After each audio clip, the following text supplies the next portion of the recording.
Hey, salut tout le monde! Vous le savez, mon dada, c'est la productivité. Qui dit mon dada en 2021? En tout cas, c'est vraiment le domaine qui m'intéresse le plus, le domaine que j'aime le plus, et ce que j'aime le plus, vous partagez aussi, et je pense que depuis le temps, vous l'aurez compris. D'ailleurs, si ça vous intéresse d'en savoir plus sur les coulisses et sur la manière dont je gère ma propre productivité, n'oubliez pas que je vous explique tout ça dans mon canal privé sur Telegram que vous pouvez retrouver dans la barre de description. Le gros kiff que j'ai vraiment avec la productivité, c'est cette idée qu'on peut faire beaucoup de choses en peu de temps. Personnellement, j'ai pas nécessairement envie de travailler beaucoup, je préfère travailler intelligemment et avoir un maximum de temps pour faire ce que je veux. Et je pense qu'on est un petit peu tous dans ce cas-là, même si parfois ça peut être difficile justement de trouver comment faire pour s'organiser à ce niveau-là. Du coup, dans cette vidéo, j'aimerais vous donner 3 astuces pour mieux gérer votre temps et pour être le plus productif que possible et ne plus avoir cette impression sans arrêt de courir après le temps. Le fait de pouvoir travailler au kiff, de pouvoir travailler à l'envie, c'est-à-dire que vous levez le matin, vous dites j'ai envie de faire quoi aujourd'hui et vous le faites et vous vous posez pas plus de questions que ça,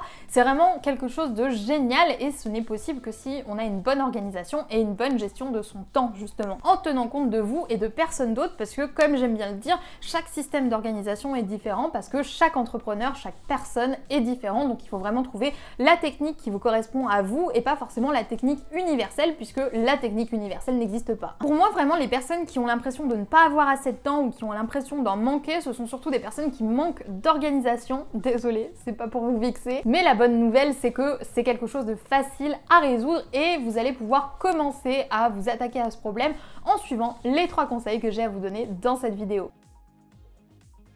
Je sais que pour être entrepreneur, il faut être optimiste et je pense être quelqu'un d'assez optimiste, mais quand il est question de planification, d'emploi du temps, de gestion du temps, j'aime partir du principe du pire. Ce que j'appelle le principe du pire, c'est que quand je vais planifier une semaine, par exemple, je vais partir du principe que je ne vais pas avoir le temps, que je ne vais pas avoir l'énergie, que je ne vais pas avoir envie, et du coup, au lieu de surplanifier, c'est-à-dire de me planifier beaucoup plus que ce que je suis capable de faire, je vais planifier le strict minimum. Pourquoi c'est une bonne chose de partir du principe du pire? Parce que déjà, vous n'allez pas vous retrouver à la fin de la semaine avec toute une série de choses que vous auriez dû faire et que vous n'avez pas fait. Et du coup, vous n'allez pas vous démoraliser en vous disant « Ah là là, je suis nulle, j'ai pas réussi à tenir mon planning ». Au contraire, si jamais vous avez réussi à tenir votre planning, déjà, vous serez relativement satisfait.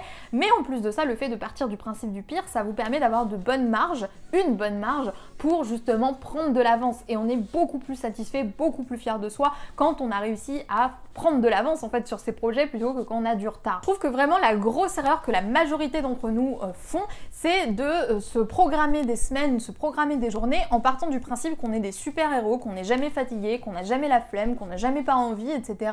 Ce qui est une grosse hérésie parce que systématiquement, moi, quand je fais ça en tout cas, je me retrouve à ne pas faire ce que j'avais prévu. On est tous humains, on a tous besoin de repos et de mon point de vue, on devrait vraiment pas se planifier plus de 3 heures par jour et même 3 heures, je vous avoue que je commence à trouver ça lourd. En tout cas, ne vous planifiez pas plus de 3 heures de travail par jour. Dites-vous que dans le cas où vous êtes motivé, dans le cas où vous avez envie de travailler, et ben vous pourrez toujours prendre de l'avance et que c'est toujours mieux de prendre de l'avance plutôt que de prendre du retard, ne serait-ce qu'en termes d'énergie, ne serait-ce qu'en termes de mindset. C'est encore plus vrai quand on exerce un travail créatif, qu'on est par exemple créateur de contenu, créateur de formation, en tout cas qu'on doit avoir voilà, dans notre métier une part de créativité. On a besoin de repos pour que cette créativité, elle exalte entre guillemets et qu'on puisse vraiment voilà, faire des choses de qualité et des choses agréables pour nos lecteurs comme pour nous. Acceptez de vous reposer et vous allez voir que vous serez beaucoup plus efficace et beaucoup plus productif. Si vous partez du principe du pire, vous avez toutes les chances de réussir à tenir votre planning au moins. Clairement, ça a été la révélation de l'année 2020 pour moi. Il y a eu clairement un avant et un après quand j'ai adopté cette technique de travail dans mon business. Et cette technique de travail, vous l'avez vu, je fais du teasing pour rien, c'est le mode Deep Work. Le mode Deep Work, ça vient d'un livre qui s'appelle tout simplement Deep Work, qui est écrit par Cal Newport, que je vous recommande de lire, mais qui en soi est pas si intéressant que ça. C'est vraiment l'idée qu'il y a derrière qui, moi, me paraît très pertinente. En fait, le mode Deep Work, c'est de travailler en étant dans un état de concentration, de focus extrême. C'est-à-dire que quand vous êtes en train de faire quelque chose, il n'y a rien qui va venir vous déconcentrer. Pas une pensée parasite, pas une notification, pas une personne, pas quelqu'un qui vient vous parler, rien du tout. Vous êtes à fond dans ce que vous faites. Vous êtes un petit peu dans cet état de flow, comme on aime bien l'appeler, qui fait que vous êtes tellement à fond dans ce que vous faites que plus rien autour de vous n'existe. Le fait de travailler dans ce mood-là, non seulement ça vous permet de ne pas perdre de temps, parce que forcément si vous n'êtes pas déconcentré toutes les 5 minutes, vous avancez plus vite, mais aussi ça vous permet de faire du travail, en fait, de de meilleure qualité parce que plus vous êtes concentré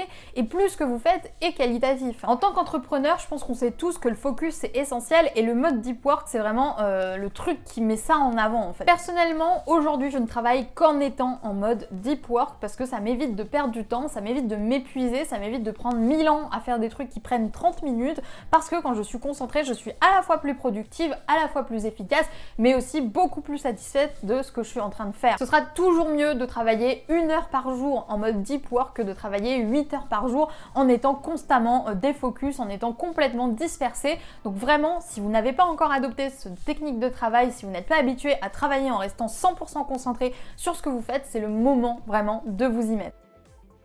J'ai un petit dicton personnel, c'est ce qui n'est pas planifié n'existe pas. Je sais pertinemment que quand je me planifie des choses, si je ne mets pas une date d'échéance, si je ne mets pas une deadline à cette tâche, je ne vais jamais la faire. De mon point de vue, c'est logiquement impossible de s'organiser, de gérer son temps sans fixer d'échéance à ce qu'on a à faire. Quelle que soit la mission, la tâche que vous avez à effectuer, prenez l'habitude de vous dire ok, au dernier moment que je veux que ce soit fait, ce sera à ce moment-là. Cette phrase n'était pas française, vous avez compris où je veux en venir. Bien sûr, l'idéal c'est quand même de vous fixer des échéances qui sont raisonnables et qui correspondent à votre manière de travailler, qui correspondent à votre niveau d'énergie et qui correspondent à votre emploi du temps. Mais gardez en tête que si vous ne vous fixez pas de deadline, vous aurez sans arrêt envie de repousser jusqu'à ce que vous vous dites bah finalement je vais pas le faire. C'est pour ça que je dis que ce qui n'est pas planifié n'existe pas parce que au final ce sont des choses qu'on se dit qu'on va pas faire du tout et du coup on ne s'en occupe jamais. Bien sûr, fixer ces deadlines c'est compliqué quand on n'a pas l'habitude de travailler avec soi-même. Aussi, si jamais ça vous intéresse, je vous invite à regarder dans la barre de description, il y a un petit lien justement qui est là pour vous aider à ce niveau-là. Vous allez le retrouver, c'est le tout premier lien et ça va vous aider justement à mieux vous connaître, ça va vous aider à mieux comprendre comment vous travaillez et du coup ça va vous aider à faire les choses correctement et à mieux gérer votre temps. Donc si jamais vous avez envie de tout ça, je vous invite à regarder dans la barre de description. En tant qu'entrepreneur, j'aime bien vous le répéter et je pense que c'est très important à comprendre parce que j'ai mis du temps à comprendre ça. Plus que d'apprendre à entreprendre, il faut apprendre à travailler avec soi-même et c'est ça le plus gros des challenges. Mieux vous vous connaissez et mieux vous serez en mesure de mettre en place des systèmes qui s'adaptent à vous. Comme j'aime bien le dire, il n'y a pas de méthode universelle qui fonctionne pour tout le monde. Chaque individu est différent, donc vous aussi vous l'êtes et vous aussi vous avez besoin d'un système qui vous corresponde à vous et c'est pas parce qu'une technique marche chez le voisin ou marche chez tel entrepreneur que forcément ça va fonctionner de la même manière pour vous, bien au contraire. Soyez ouverts d'esprit par rapport à tout ça et surtout apprenez à faire une introspection envers vous-même